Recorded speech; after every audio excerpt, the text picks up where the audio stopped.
Assalamualaikum guys. Apa khabar semua? Saya doakan anda semua sentiasa berada di dalam keadaan yang sihat sejahtera dan selamat datang ke channel Mystic Horror. Channel Mystic Horror ni adalah salah satu channel YouTube yang bergenre horror. Macam mana anda dengar DJ Casey Malam Seram dan juga The Segment, macam itulah channel Mystic Horror ni. Format dia sama, kita akan cari kisah-kisah seram dekat Google, kita akan buka dan kita akan bacakan sambil ditemani oleh muzik-muzik background dan juga adalah sedikit sound effect. Jadi terima kasih kepada anda semua yang dah support channel ni daripada awal sampai sekarang. Terima kasih banyak-banyak. Semoga Allah merahmati anda semua. Kepada yang masih belum, silalah like, share dan subscribe channel Mystic Horror untuk anda dapat notification untuk upcoming videos. Jadi pada hari ini saya akan teruskan penceritaan kita. Kita ada 2 kisah seram yang ingin dibacakan. Jadi saya harap anda semua terhiburlah. Tapi sebelum kita dengar kisah-kisah seram tersebut, jom kita tengok di intro ni dulu.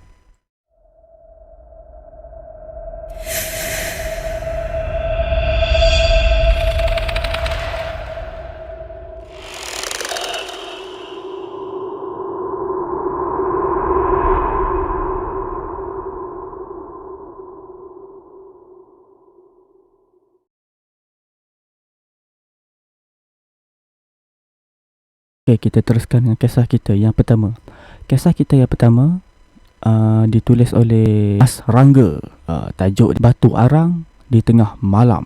Kisah ni dia terjadi masa aku masih study dekat salah sebuah universiti swasta dekat bahagian utara negeri Selangor, yang terletak memang dekat kawasan yang agak jauh ke dalam.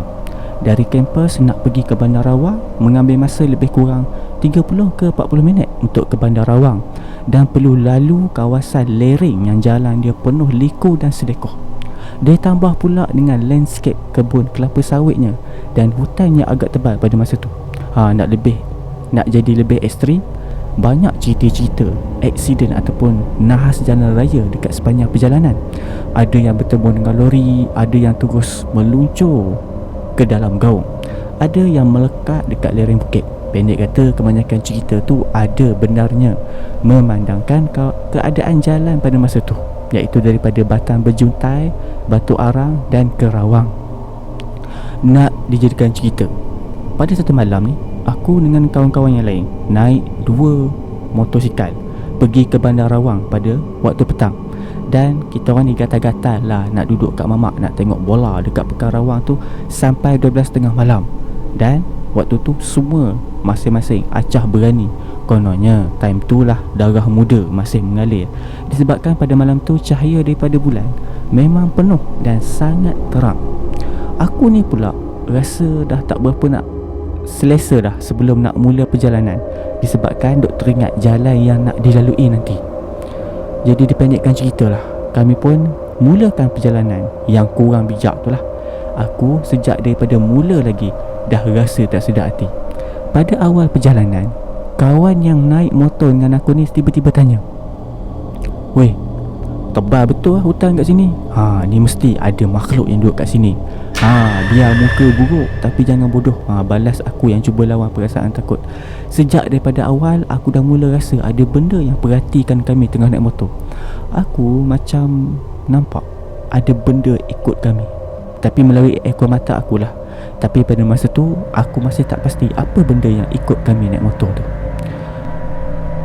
Menyusuri jalan yang berselekoh dan selalunya cahaya bulan yang dilindungi orang pokok-pokok yang lebih tinggi menyebabkan kami sukar nak menunggang motor dengan laju.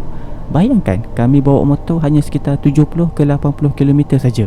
Sampailah dekat satu selekoh ni yang agak mendatar. Tiba-tiba suasana hening malam, yang pada masa tu hanya kedengaran bunyi enjin motor. Secara tiba-tiba bunyi sunyi tu, kesunyian tu dipecahkan dengan bunyi beruk-beruk yang bertempikan, berdesir dan bertempiaran umpama disergah sesuatu. Yang pelik dia, kami tak nampak walau seekor pun beruk yang melintas atau melompat dekat bahu jalan maupun yang lari menerusi wayar elektrik. Yang dengar hanyalah bunyi hiruk pikuk dan kesan pokok yang bergoyang, umpama ada benda yang singgah di antara dahan ke dahan. Tiba-tiba aku rasa pinggang aku tiba-tiba dipeluk rapat Jadi aku pun kuatkanlah diri nak tengok siapa yang peluk pinggang aku begitu kuat. Ya, benar, kawan aku yang membonceng. Sejak beberapa tahun kenal ni, ini adalah kali pertama dia peluk aku macam ni. Bukan tanda aku suka, tapi bermaksud bukan aku saja yang alami apa yang aku nampak tadi, tapi member yang ikut sekali tu pun dia pun nampak. Aku pun mulalah terkumat kamit bacalah ayat-ayat suci Al-Quran apa yang patut. Aku rasa iman aku ni dah bertambah pula pada masa tu, dengan harapan semua benda ni berhenti. Tapi ternyata aku salah teka. Tak kala kami kehilangan satu lagi motor yang sepatutnya ikut rapat belakang kami. Aku jadi serba salah, sama ada nak slowkan motor ataupun patah balik. Jadi aku ambil keputusan nak slowkan sikit motor, lebih kurang dalam 60 km sejam, dengan harapan dapat jejaklah kedudukan motor yang satu lagi tu.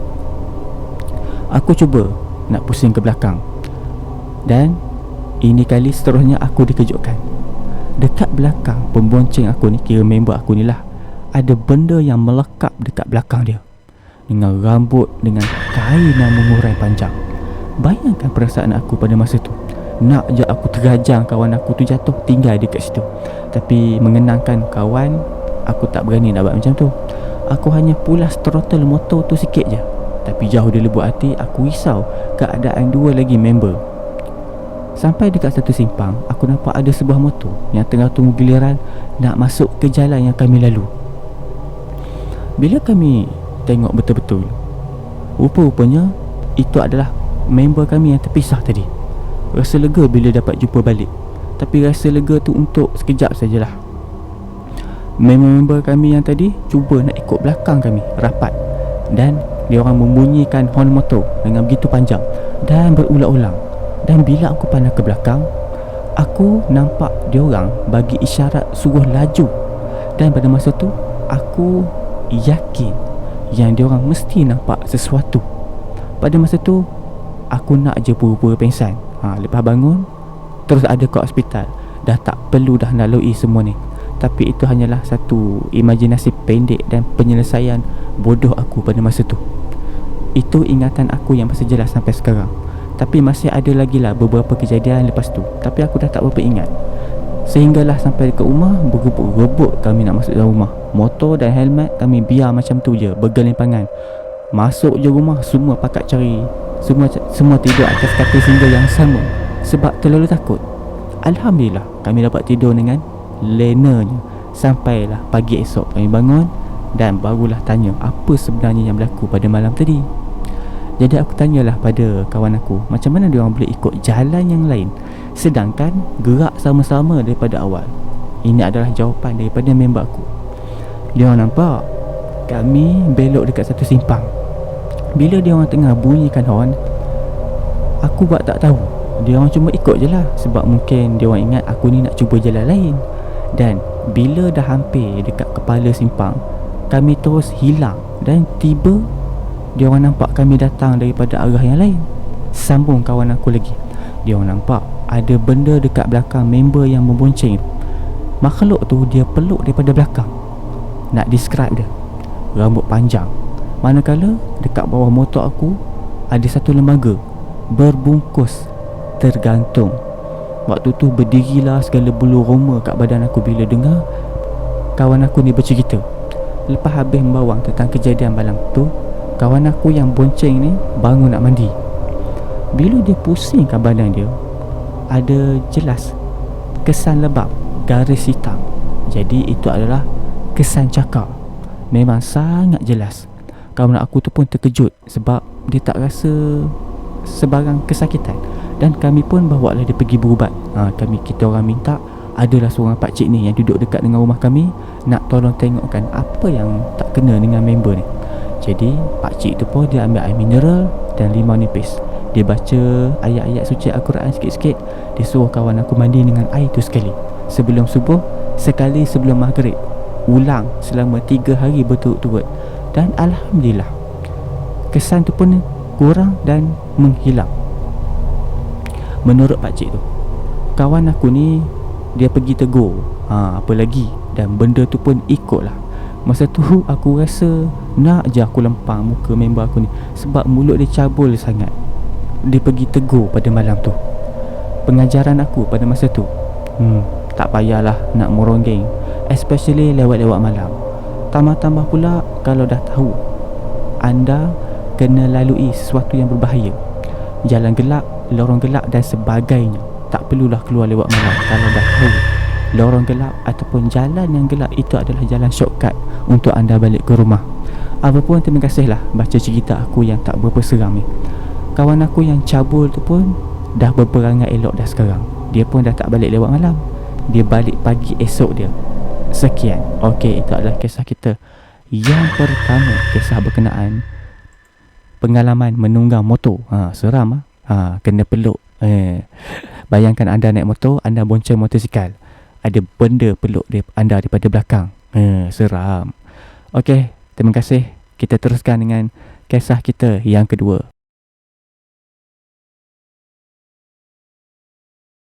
Kisah kedua. Kisah kedua ditulis oleh Sepaku, bertajuk Tetamu Masjid. Hai dan salam sejahtera aku ucapkan pada kalian semua. Hanya satu patah kata je yang aku nak sampaikan kepada kalian semua sebelum kalian scroll cerita ke bawah. Sebelum jari jebari kalian nak berpencak silat atas keyboard ataupun atas screen phone masing-masing, sebelum kalian mula nak merangka pandangan sendiri, sila baca dengan jelas akan perkataan ini. Rezeki Allah. Kisah ini tak ada sebarang paksaan untuk sesiapa sekalipun untuk dibaca. Anggaplah ia sebagai satu perkongsian baru dalam rencana hidup kalian. Penerimaan cerita ini bergantung pada pilihan di tangan individu sendiri. Baik. Kisah bermula apabila aku suka ikut program Usrah, atau dalam bahasa ringkas dia adalah sebuah program yang menjalankan pendekatan diri mengenali Allah secara lebih dekat ataupun terperinci. Pernah sekali aku jejak kaki dekat Masjid Sri Petaling untuk ikut Usrah, Masjid Karya Seremban, Masjid Pak Sabah Dungun dan beberapa masjid yang lain yang telah aku jejak. Tapi dalam kebanyakan masjid yang pernah aku kunjungi, cuma ada sebuah masjid yang amat memikat hati aku, iaitu Masjid Lama Pacang Berdana, ataupun nama nickname dia lah Masjid Jin, yang terletak dekat daerah Sabak Bernam, Selangor. Entah apalah nur yang menghias dalam masjid itu pun aku tak tahulah, sampai setiap kali aku pergi dekat situ. Bagi akulah, antara kelebihan yang buat hati aku tertambat pada keindahan masjid itu adalah struktur dan seni bina yang masih mengekalkan ciri-ciri tradisional tersendiri.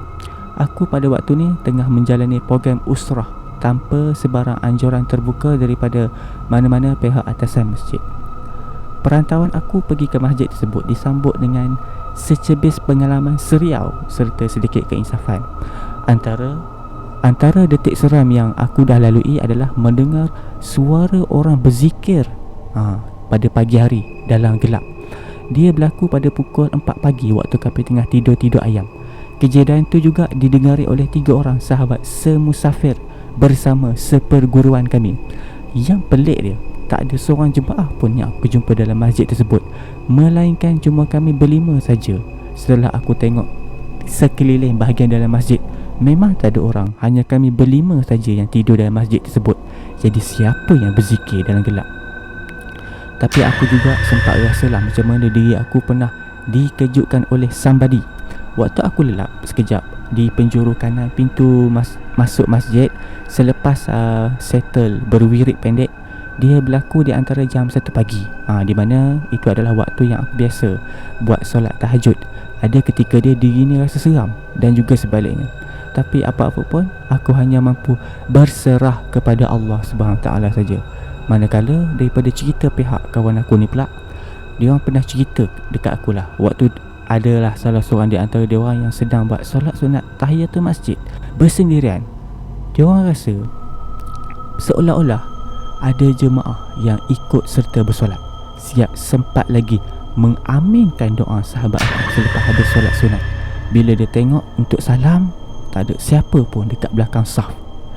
Menurut pengalaman aku sendiri, masjid ni sememangnya ada menyimpan 1001 kisah yang tak dapat dijangkau dek fikiran akal. Kejadian aneh tersebut malahan banyak disahkan serta diperkatakan sendiri oleh sebilangan jemaah yang selalu hadir dekat masjid ni.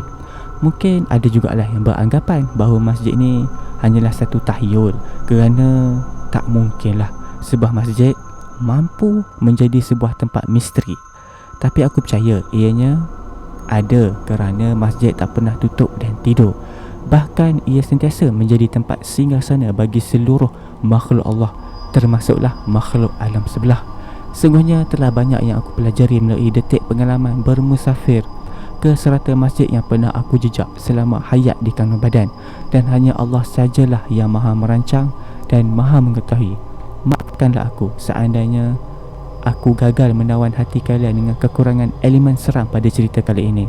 Sekian, Assalamualaikum, dan terima kasih kepada para pembaca yang aku kasihi sekalian. Okey, itulah dia kisah kita yang terakhir. Kisah tentang masjid ataupun misteri masjid. Seram. Masjid ni juga biasalah tempat kita beribadah kan. Mungkin pada pendapat saya lah, mungkin yang datang singgah sembahyang tu mungkin bukan manusia, tapi lebih kepada jin Islam lah. Biarlah dia nak beribadah bersama-sama dengan kita, tapi kita jangan takut. Dia orang juga makhluk Allah. Cakap je macam senang, padahal yang bercerita ni pun dah rasa seram. Aduh, itulah dia. Job hazard jadi seorang pencerita kisah seram. Kadang-kadang kita sendiri pun takut kan. Kita duk baca kisah-kisah seram, tapi kisah yang paling saya seram kisah pasal pocong, ataupun kisah tentang Pontianak. Kisah seram asrama, kisah 7 poin yang ni memang top seram. Okey, terima kasih kepada anda yang sudi dengar kisah pada malam ini. Minta maaf kalau kurang seram, tapi kisah dia menarik dan ada pengajaran. Jadi itu yang membuatkan hati saya nak bacakan kepada anda. Kepada yang terhibur, alhamdulillah, terima kasih. Kepada yang mungkin rasa bosan, tak ada elemen seram, saya minta maaf sebab kisah dia menarik. Okey, itu sajalah kisah kita pada malam ini. Tapi sebelum tu, saya nak ucapkan terima kasih sekali lagi kepada anda semua yang dah support channel Misteri Horror daripada awal sampailah sekarang. Terima kasih. Dan channel Misteri Horror ni pun dah hampir 1,000 subscriber. Terima kasih subscriber pula dah. Okey, itulah dia kisah kita. Lupa lagi. Okey, itu sajalah kisah kita pada malam ini. Jumpa anda on the next video. Assalamualaikum.